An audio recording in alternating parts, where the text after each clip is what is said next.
Is this thing on? Welcome back to Big Mouth, and fancy seeing you here in June. I very welcome my friends, and especially my enemies. Come in, sit down, no touching. I don't do the touching. Hello, welcome back to Big Mouth, and welcome to my review of Doctor Who, Season 12, Episode 10, The Timeless Children. If you're feeling charitable and you think I'm an absolutely lost cause, please smash that subscribe button. Please smash that like button and pop over to Twitter after you finish watching this video. Follow me at Movies TV Mad because I'm mad about movies TV. Right, isn't that true? You know it's true.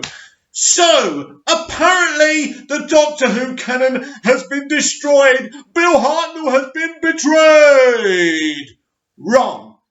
How can canon be destroyed? Has anything from Chris Chibnall's finale script said Bill Hartnell is no longer the Doctor? No. Did Bill Hartnell play the Doctor for seasons and episodes, right? Yes. Has anyone said he's not the Doctor? No. Bill Hartnell is the first on-screen Doctor. That's a fantastic achievement for his ancestors and his family members always to remember him for, something he was extremely proud for. No one's betrayed anything.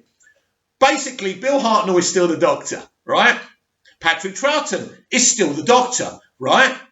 Pertwee's still the Doctor. Baker's still the Doctor. Davison is still the Doctor. Baker is still the Doctor. McCoy's still the Doctor. McGann, Eccleston, Hurt, Tennant, Smith, Capaldi, and now Whittaker. No one's cancelling any Doctors. They are still the Doctors. No canon has been broken. And nowhere in the history of Doctor Who has anyone ever said that Bill Hartnell was playing the first ever Doctor. Never. As a kid, in my imagination, I always wondered, was there Doctors prior to Hartnell? I never sat there going, well, he must be the first. No freaking way. He was just another version of the Doctor.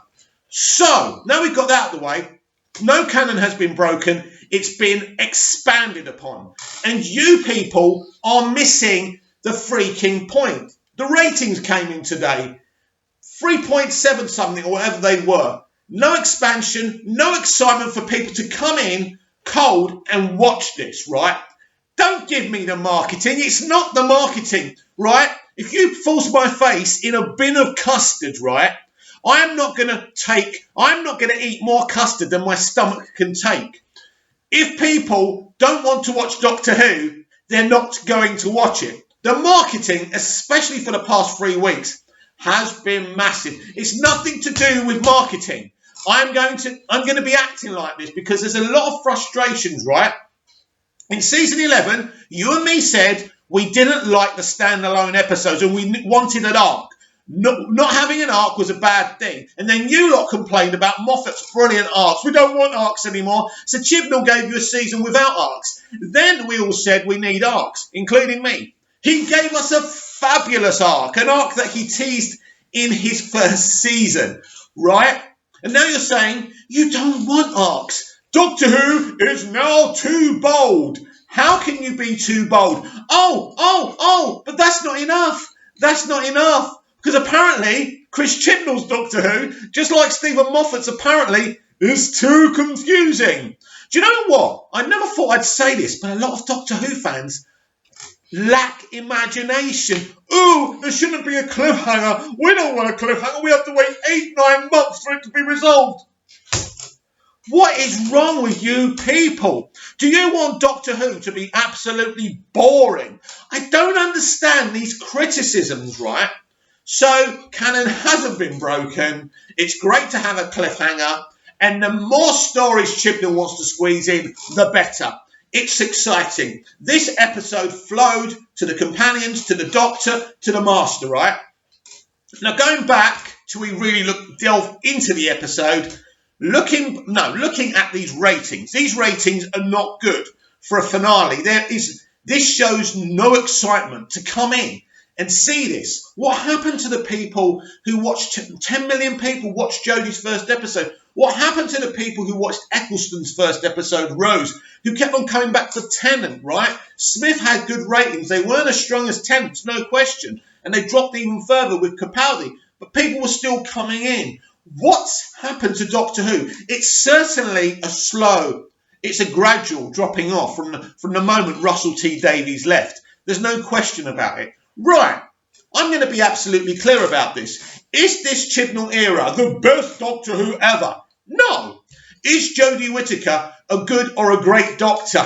No, she's not. Let's be honest about it. Jodie has a fabulous CV. She pulls off everything that's been asked of her in Doctor Who. But she doesn't work as the Doctor. Now, you know it, even her supporters and her fans, and I know it. It wasn't the best casting to do. It doesn't work. They auditioned Sacha Dhawan as the Doctor and rejected him. How must Chris Chibnall feel now? So what happened in season 11? Well, it was pretty clear that Jodie wasn't relating as the Doctor. Chibnall had to bring Sacha in as the Master. What's happened in the past week? As I said to you, that none of you brought up until after the episode. All week, he's been the forefront of the marketing. Sacha Dhawan, playing the Master, starred in a whole finale, while Jodie barely said a word to the last 3/4 of the episode. Right? These are the facts, right? They used Sacha and his Master because after just seeing him in episode 1 as the Master for a few seconds, everyone related to him. This is a dark, insane Master. This guy is losing his bits because he's found out that the Doctor's importance, her gravitas, and part of her DNA is inside him. And that disgusts him. That really, really pisses him off. It's a great Master, right? But you can't take Sacha's Master and say to Jodie, sorry, we're going to bench you now for a finale and for the marketing of the finale because you don't sell. That's the problem. I've seen the Who Addicts review. I've seen other major Doctor Who YouTube channels talking about the breaking of canon. But they are missing the point because they've got 40k subscribers or whatever these people have got. And I love them all. Right, Who Addicts are great. I love them. And all of them. Right? But you're all missing the point. You're all complaining about the breaking of canon when canon actually hasn't been broken. It's been expanded. This episode of Doctor Who, and I just finished rewatching it before I came in to get my mind fresh again, and I've probably forgotten all of it. But it's an amazing fucking episode. There is no question about that. Let's be clear here. It's epic. The Doctor is the timeless child. There are multiple versions now of the Doctor in the Doctor's past. She doesn't even know because her memory was wiped. She doesn't know how many times she's regressed to a child. And let's be clear, and let's get her adopted mother's name, Tech Tae-yoon. I love that name. Great choice by Chris Chibnall as well. Tech Tae-yoon is a Gallifreyan early explorer. She pretty much invents travelling through space, and she discovers a child. It's the timeless child. This child has come through a void, right? From another universe. The Doctor isn't even from this universe, our universe. The Doctor's from another universe. It's amazing legacy plotting and world building. It's iconic. It's great legacy for Chris Chibnall. This should excite an audience, not upset them. But a lot of you have got no vision, have got no imagination. As kids, we watched Doctor Who, a show that had such a low budget and so low production value from no choice of their own that you had to use your imagination to enjoy classic Who. And now you've all lost your minds and your imagination. Too bold, too many stories, too many concepts. What's wrong with you? The timeless child. And by the way, the child Tech Tae-yoon finds probably isn't the first Doctor, right? Let's be clear. And Jo Martin, I'm not necessarily convinced that Jo Martin is the Doctor. I don't know. She could even be the Master. I know Chibnall said she's the Doctor, so we have to believe him. But there is a school of thought Because Joe Martin's doctor's becoming this Obi-Wan Kenobi to Jodie's doctor, if you like. We saw it in this episode. Jodie's doctor is broken, and then she sees Joe Martin's doctor, who peps her up and gives her the energy and the spirit to go and explode the Matrix.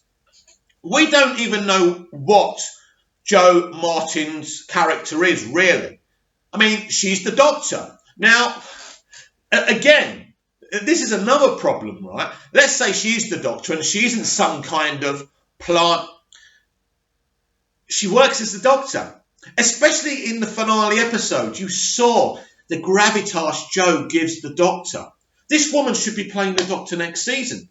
That is good casting. Listen, I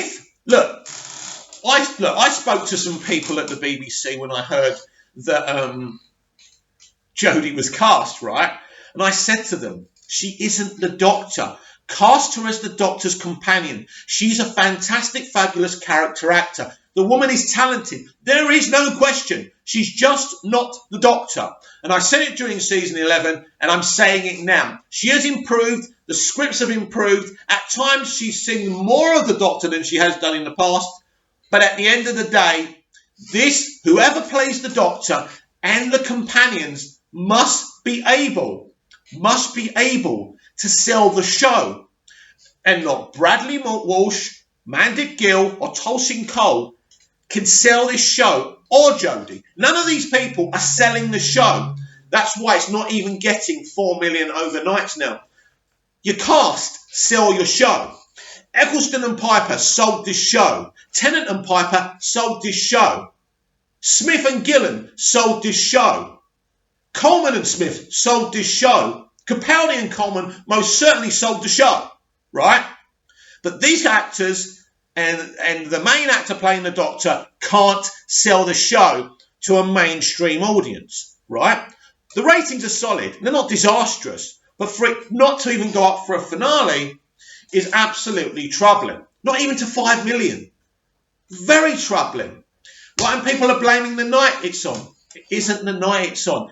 It was falling on Saturday nights with Peter Capaldi as well. They're the facts. Something has to change now. But all I'm hearing about is canon. Outrageous! This is terrible. Why? What's the point of the Timeless Child? If you take the Timeless Child out the finale, it doesn't change anything. The Timeless Child reveal is not about the finale, whether you need that in it or not. It's about brand new world building. The episode, the Timeless Child reveal, is fantastic. The issue isn't with the episode or the Doctor being the Timeless Child and there being pre-Hartnell Doctors. That is not the issue. You're not, as usual, you people, especially you big YouTubers, are missing the point. Because, of course, how you make money from Super Chats is to talk about things. You people want to hear your opinion about so-called canon being broken. But I'm an unsuccessful YouTuber, and I can say whatever the fuck I want. And that's great, isn't it? I've got no one to please. I barely get 50 people to watch my videos. Although my reaction got about a couple of hundred, which is amazing for me. You big YouTubers will be going, 200? What a loser. But for me, it's awesome. So thank you for watching that video. But you're missing the point. The cast can't sell this show. It's as simple as that. And I've already said that I pre-warned the BBC about that. There were discussions, right? My advice was asked for and I gave it. But as usual, these people don't listen. We're going to do what we want. If we want to cast a woman, we will. It's not about casting a woman. It isn't about the gender of the Doctor. It never was, right? The person that you've cast has not got the screen presence. She's a great actor. She's talented. As I say, a great companion. I could have written her a great character and a great companion. She would have been amazing. But she simply is not the Doctor. This is not about hatred. I don't dislike Jodie Whittaker. She's a wonderful, talented woman. There is no question about that. And very giving to the Doctor Who fans, right? Especially the disabled ones. And the ones who come from minority homes and, poverty, right? She's a very good person. I have nothing but love and respect for Jodie Whittaker. But this isn't a charity. This is Doctor Who, one of the biggest characters, iconic characters in the history of TV and legacy, right? Okay, I think classic Who fans do live in this bit of a kind of rose-coloured glasses. Doctor Who wasn't a very big show, right? It was when Hartnell's first episodes came out, it was groundbreaking. But it became a small show very, very quickly. It was Russell T Davies and Stephen Moffat that made this a massive show. The budget helped, right? And people always moaned about the revival. Classic Who fans always moaned about the revival. This is not Doctor Who, it's a separate show. The beautiful way Moffat and Davies have expanded on this show and this idea are beautiful. And it's made me a bigger Doctor Who fan than ever before. And it's brilliant. And Chibnall is trying to expand it even further. I can criticise it. There is an issue with Chibnall. Do I think season 12 is the best Doctor Who season ever? No, it's not. A lot of the episodes were mundane and boring again. If you want to do historical standalone episodes, that's great. But people will only come in for the characters. And you don't have the characters, right? There is no character. There's not enough character chiseling out. Saying that Yaz was bullied in one episode doesn't do it. That's not how it's done. So people are bored. People are not interested in this version of Doctor Who, and that's a shame. Because what Chibnall delivered, right? What Chibnall delivered in that finale was fabulous world building. Fabulous world building. It was amazing. Right, and I enjoyed it. I had it on full blast on my soundbar. It was like a movie, and a lot of people said this is not a great jumping on point for people who have never watched Doctor Who. It is, because it's an origin story. It gives you the Doctor's origins, not all of them. People saying, oh, well, the mystery of the Doctor's been exposed. No, the Doctor is still a mystery. The character comes from another universe, another planet. And we don't know where that is. We still don't know the character's name. There's many parts of history that we don't know. And what this intelligent thing, this world building that Chibnall has done, actually does. There's so much potential for Doctor Who movies, for people to play other versions of the Doctor. It's just we don't know all the versions. In fact, that makes the Doctor a bigger mystery. So sit back down. That's another criticism that is invalid. There's so many invalid things about these criticisms, right? But there's people who think they own Doctor Who, have ownership because they love it, right? If you love classic Who and you think it's been betrayed, don't watch this. Don't watch this. You're probably not anyway. Watch classic Who, pretend that you've never seen a Chibnall episode before and leave it alone. But of course, you're making so much money on Super Chats. And this is the next thing I'm going to say. It's all fake outrage. It's all BS. It's all about making money and finding an angle to make money out of YouTube. And innocent people you can easily manipulate into hating the show and what Chibnall's doing as well. And I'm trying to educate you people. Don't listen to them. Don't listen to the fandom menace. They're probably not even real Doctor Who fans, right? They repeat themselves. This is bad. Doctor Who is dead. Doctor Who isn't dead. But certainly a finale should be making more than 3.5 million viewers. Of course, we all understand that. Nobody's denying that. And I've tried to kind of justify the other ratings this season. But they've fallen very quickly and very vast. And it is troubling. And this is something that has to be addressed now.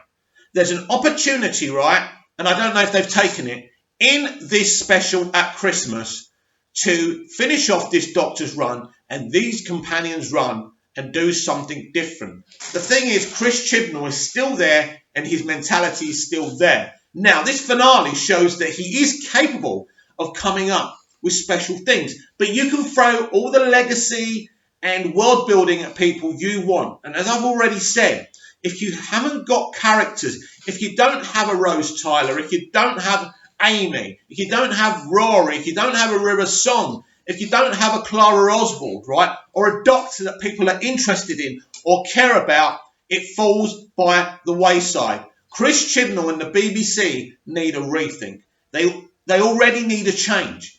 That's the issue here. The canon breaking isn't an issue. The issue is who's how you write the Doctor and who's playing the Doctor. Because I'll repeat, the star of the finale of this season of Doctor Who was Sacha Dhawan's master. That isn't good. Everyone said, oh, Sacha Dhawan, what a delight. Isn't he amazing? Yes, he is. And he's been doing it for years. I've been watching Sacha's stuff for years. He is simply amazing. But no one's surprised by this. This is the guy who should be playing the Doctor. It's ridiculous. It's ridiculous that this guy isn't playing the Doctor.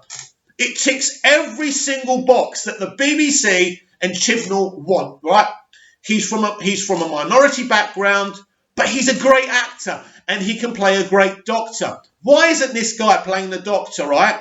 And I don't want to throw the white card at anyone, but Jodie Whittaker is pretty much a white every woman. If we want to go down that direction, right? And I don't give a shit about representation. I really don't. I just want to see great Doctor Who and the right people being cast. And the fact remains, Sacha Dhawan would have made a great Doctor, right? He's a fantastic master. His master is nuts and he is amazing. And his plan to create these Cybermen out of Time Lords is an amazing plan. People go, it looks terrible. What's this? It doesn't. It looks amazing.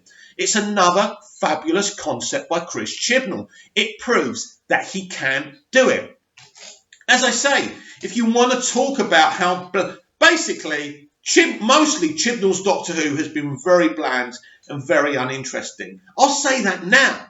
But I think this season is definitely an improvement, mostly because of the art. But the Nikola Tesla episode was a step in the right direction. But the problem with his standalones is the characters that he uses, and I'm not talking about the companions or Jodie, even they're not very interesting, even they're very bland. He's not very good at characterizations, and this is what the problem is.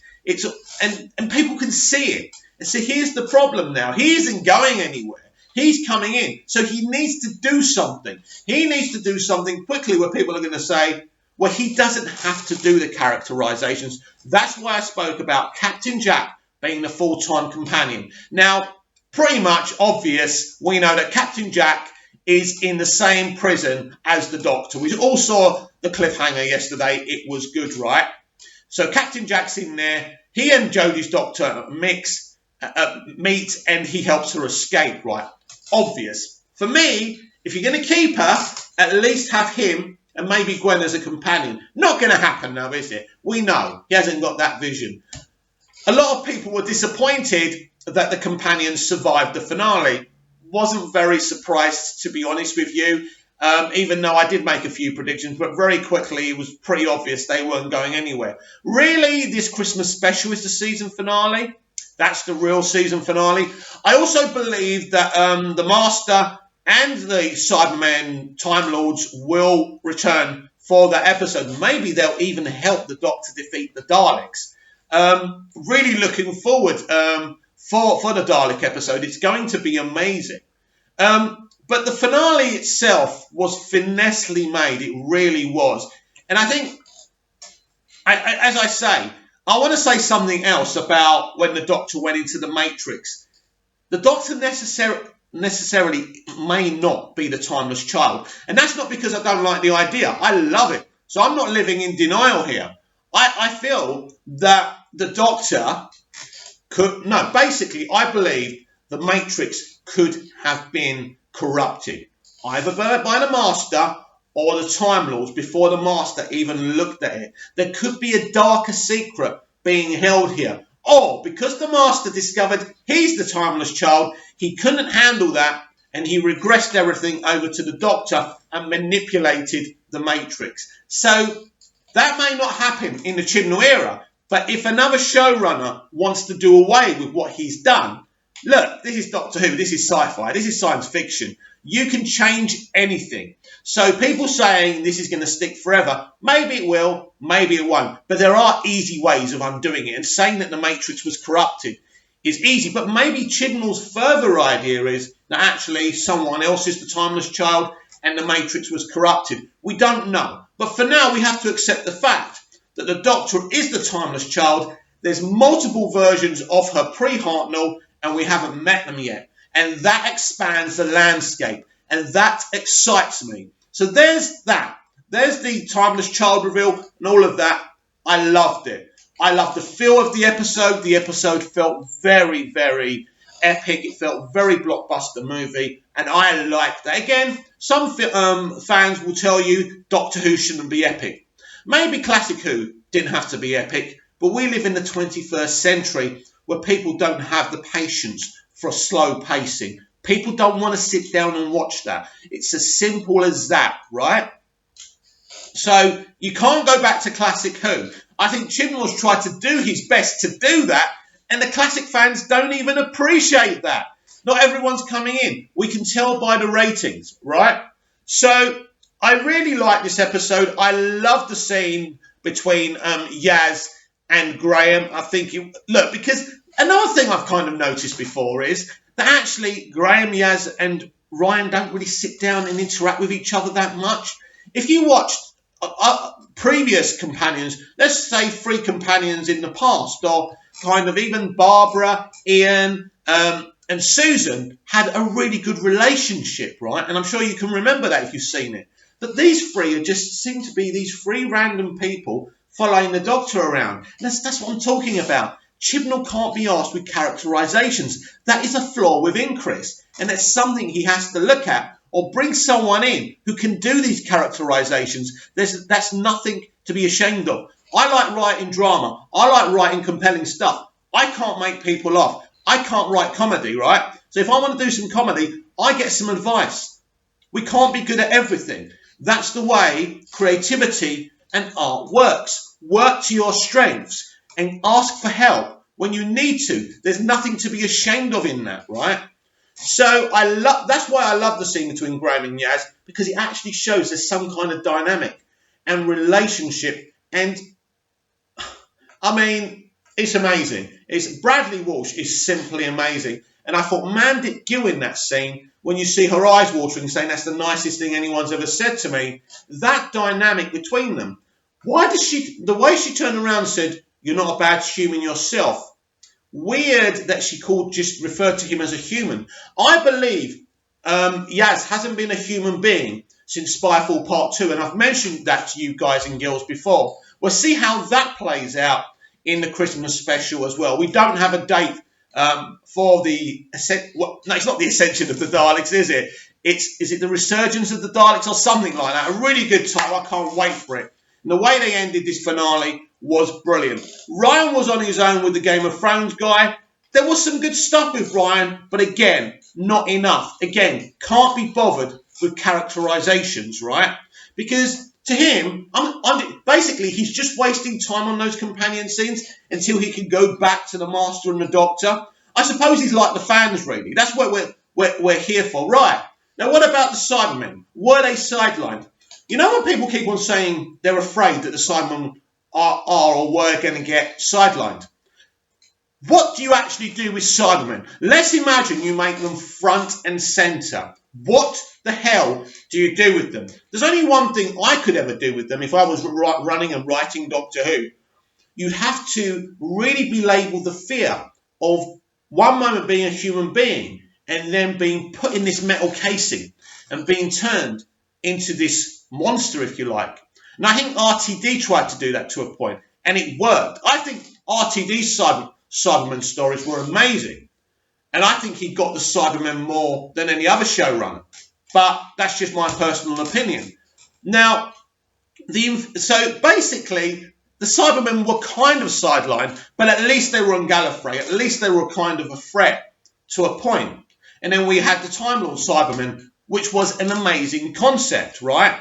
My bugbear with this was that Chris Chibnall created a great concept in The Lone Cyberman. Not only didn't we find out more about him, not only did they not really flesh him out, it was actually a really good characterization of him. The actor was amazing. The writing for him was amazing. And then all of a sudden, Chibnall contrives a way so the Master has no choice but to shrink him. And he's dead. And that's the end. This is a character who should be returning for every Cyberman story in the future, even on his own. This is a kind of a Darth Vader character. He's amazing. And Chris, you created this amazing thing and you just tossed him away. I hope you have plans to bring him back. I hope there's a way, although it seems like he's exploded in a billion pieces. But hey, oh, and as I said yesterday, the Master and the Time Lord Cybermen are not dead. Let's get that straight. And as I say, probably be back for the special. Because here's another thing now. Because Sacha Dhawan is so popular as the Master now, people are going to want him even more. This guy's going to have to be in every episode of Doctor Who. This guy cannot be in every episode of Doctor Who. It's just not viable, is it? But when you've put yourself in this position and you've cast someone that can't attract the viewers, and that's the truth. As I say, I've got no direct problems with Jodie Whittaker, but you must cast the right people for the right roles. That's the first one, right? This is what Stephen Moffat said a while back. You know, casting is a very unique art form, and you've got to get that right or you're in trouble. When Matt Smith was first revealed in that big Doctor Who Confidential reveal, we all kind of went, what? But then when he played the part, we realised he was freaking awesome. And he pretty much loved Patrick Troughton's Doctor and modelled his Doctor on him. Amazing, amazing Doctor, right? But you've got to get your casting right. And if you can't do that, now people make mistakes, but you've got to be able to say, I made a mistake here. I have to find a way around it. And at this moment in time, he hasn't. Let me reiterate, Jodie Whittaker was amazing in the finale. Jodie Whittaker has done all that's been asked for her all season. And even in season 11, all she can do is do what's on the script and do what the director tells her. It's not down to her. She just doesn't have the screen presence to lead this show and be the Doctor. She's not the Doctor. Well, she is the Doctor. And you even see in this episode, her reactions are great. The way she's performing are great. She's just not the Doctor. It simply does not work. But despite that, the actual story and the concept and the world building that Chibnall's done in this episode are simply amazing. They really are. Because this episode expands and expands. I love the moment where when he shrinks the lone Cyberman, he's hoping that ticks off the explosion. He literally wants to die. He's suicidal because of what he's found out about the Timeless Child. He's disgusted by his own existence. This is why this Master is so dark and so insane. It's brilliant. It really is. And Sacha Dhawan absolutely kills it. And without Sacha Dhawan, I don't know what you do with this episode. You go back to the season 11 finale. I mean, the contrast is amazing, isn't it? This show needs Sacha Dhawan now. That's a problem. It's not a problem if you actually cast him as the Doctor, as you should have done in the first place, and actually write a great Doctor. Dhawan's going to do something great with it. But you don't have that. You, unfortunately, have the wrong person in the lead. And as long as you go down this direction, your viewers will remain the same or less. But I'm a lot more excited for the future of the show now than I was this time last season. At least there's a plan. At least we can see something. This arc is taking shape. There's a lot more questions to be answered, but it's there. And it's brilliant. This finale is a 10 out of 10. 100% finale. This is how iconic and epic and compelling finale should be. The reveals were beautiful. This is what you should be getting. It's brilliant. So Chibnall has got that right. Now he has to rebuild his characterizations. He actually has to save these companions from continuing to be so bland and boring. He has to save this Doctor from continuing to be bland and boring, especially in the standalones. So, there's aspects of her in season 12 that work, and she's absolutely the Doctor. But we need consistency, or she needs to go for the show's sake, and for the BBC's sake, and for Chris Chibnall's sake. Because at the end of the day, we know they don't listen to us, the consumer and the audience, and that's fine. They're experienced people. They've been in the industry for a very, very, very long time, and that's fair, and that's fair enough, and I'm happy with that. But as a business, as a show, Jodie Whittaker, Mandip Gill, Tulsi Cole, and Bradley Walsh can't sell this show. And if you can't sell this show, you can't be on this show. I want you to comment down below and tell me what you thought about this episode. Did you love it as much as I did? And I'm just going to read this off to make sure I haven't missed anything. No, I haven't missed anything. But just to reiterate that I do not believe that Jo Martin's Doctor is the first Doctor. I don't believe, let me get her name right again because this is a great name. Taek Tae-yoon, the child Taek Tae-yoon found, was the first Doctor. I think that child had regenerated before. And we know she's from another universe. She came from a portal. How did that happen? Maybe that's something we never need to know about. You see, you keep these mysteries. But it would be nice. But the potential is there's so many versions of the Doctor we haven't met yet. And also the question remains, will Jo Martin be the next Doctor? It looks like she's tailor-made to take over this show. It's like that's what he's doing. He's preparing us for her to take over this show. Season 13 would be great. You know what? I'm sorry for Jodie Whittaker. I'm sorry when things don't work out. And she's done her best. And she's been brilliant. She's done her job. There's no question about that. This is not a Jodie Whittaker rant video or hate video. I don't hate Jodie. At times I see her as the Doctor and I look up to her. But it isn't consistent enough because Chris Chibnall, when the writers have to do all the work because the actual actor doesn't have the presence to fill out this character of the Doctor. And this is why you hire big personalities to play the Doctor. It's half their personalities and it's half performance. That's what casting the Doctor has always been. And if we carry on this road, Doctor Who will continue to shed ratings, unfortunately. But the finale was amazing and I absolutely loved it. Comment down below, like, share and subscribe. And please support the channel if you can, because there'll be Doctor Who videos every day. And I'll be back tomorrow with the Doctor Who Daily. See you then.